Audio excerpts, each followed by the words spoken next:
دوستو، تاریخ عالم کا وہ واحد بندہ جس کی چتا پر کئی من گھی ڈالا گیا مگر اس کے جسم کو آگ نہ لگی، اس کا قرآن سے کیا تعلق تھا؟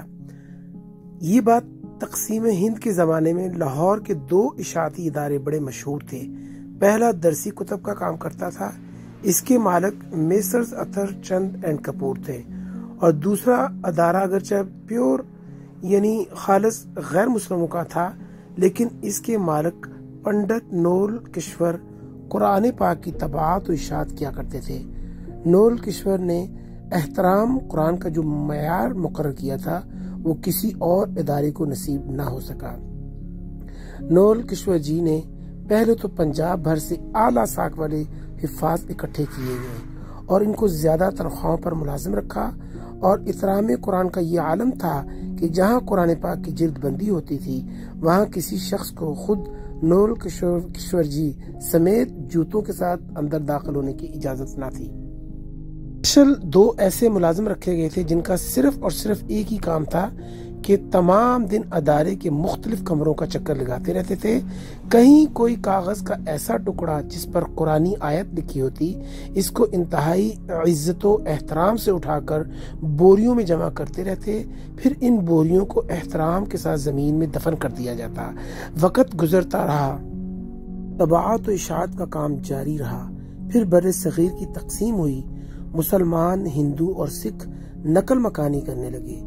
نول کشور جی بھی لاہور سے اپنی رہائش چھوڑ کر نئی دلی انڈیا چلے گئے۔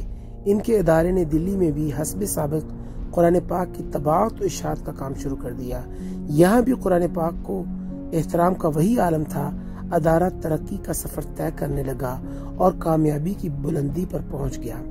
اب نول کشور جی بوڑھے ہو گئے تھے اور اب وہ گھر پر زیادہ تر آرام کرنے لگے، جب ان کے بچوں نے ادارے کا انتظام اچھے طریقے سے سنبھال لیا اور ادارے کی روایت کے مطابق قرآن حکیم کے ادب و احترام کا سلسلہ اسی طرح قائم رکھا۔ آخر کار نول کشور جی کا وقت آخر آ گیا، وہ انتقال کر کے خالق حقیقی سے جا ملے۔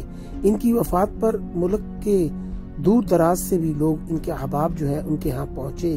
ایک بہت بڑی تعداد میں لوگوں نے ان کے کریا کرم میں شریک ہونے کے لیے شمشان گھاٹ پہنچے۔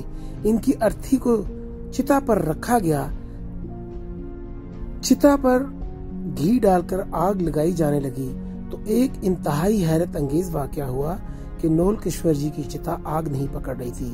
چتا پر اور گھی ڈالا گیا اور کئی قسم کی چیزیں ڈالی گئی مگر پھر بھی آگ لگانے کی جو کوشش کی گئی وہ بے سود۔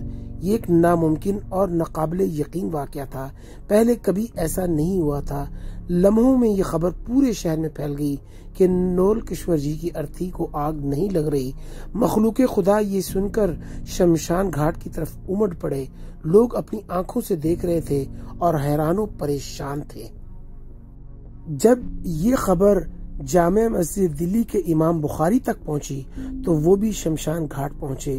نول کشور جی قریبی دوست تھے اور وہ ان کے احترام قرآن کی عادت سے اچھی طرح واقف تھے۔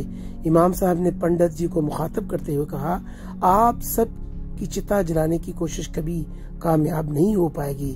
اس شخص نے اللہ کی سچی کتاب کی عمر بھر جس طرح خدمت کی ہے اور جسے ہی احترام کیا ہے، اس کی وجہ سے ان کی چتا کو آگ نہیں لگ سکے گی، چاہے آپ پورے ہندوستان کا تیل اور گھی چتا پر کیوں نہ ڈال دیں۔ قرآن پاک کا ادب کیا، احترام کیا، تو ایک غیر مذہب ہونے کے باوجود اللہ تعالیٰ نے ان کی جو ہے وہ جو باڈی تھی اس کو جلانا جو ہے وہ منظور نہ کیا۔ تو اگر ہم اور آپ جو ایمان رکھتے ہیں تو ایمان کی اس چیز کو سمجھتے ہوئے ہم قرآن پاک کے ساتھ اپنا تعلق کو مضبوط کریں گے، اس کا ادب و احترام کریں گے، اگر اس کو اپنی زندگیوں میں اس کے اوپر عمل کریں گے تو پھر آپ خود سوچئے کہ ہماری جو باڈی ہیں ان کے ساتھ کیا معاملہ ہوگا۔ اللہ تعالیٰ سے دعا ہے اللہ تعالیٰ ہمیں قرآن پاک کا ادب کرنے کی توفیق عطا فرمائے۔ ویڈیو اچھی لگے تو صدقہ جاریہ کی نیت سے شیئر ضرور کیجیے۔ اللہ حافظ۔